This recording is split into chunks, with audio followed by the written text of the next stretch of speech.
যে স্বপ্নগুলো খুব যত্ন করে লুকিয়ে রেখেছিলাম, এক এক করে সেগুলো বড় হওয়ার পথে অচেনা হয়ে গেল। যাদের হাত ধরে চলার কথা ছিল, তারা সবাই আজ ব্যস্ত হয়ে পড়ল। কেউ দূরে চলে গেল, কেউ থেকে গিয়েও আর আগের মতো থাকলো না। আমি কাউকে দোষ দেই না, সময়কে দোষ দেই। সময় খুব নিঃশব্দে মানুষকে বদলে দেয়, সম্পর্কের রং ফিকে করে দেয়, আর ভেতরে ভেতরে একটা শূন্যতা রেখে যায়। আমার দুঃখটা খুব ব্যক্তিগত।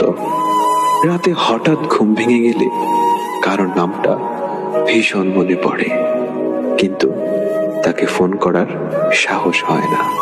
ভিড়ের মধ্যে দাঁড়িয়ে থাকলেও নিজেকে আলাদা একটা দ্বীপ মনে হয়। অনেক কথা ছিল বলার, কিন্তু সময় মতো বলা হয়নি।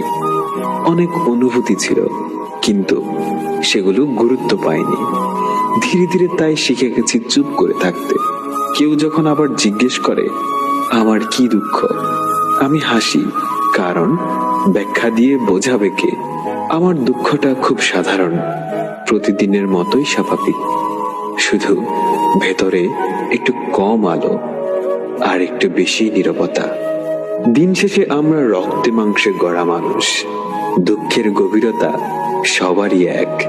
কেউ দুঃখটাকে একটু হালকাতে নিতে পারে, আবার কেউ খুব গভীর মনোযোগ দিয়ে নেয়।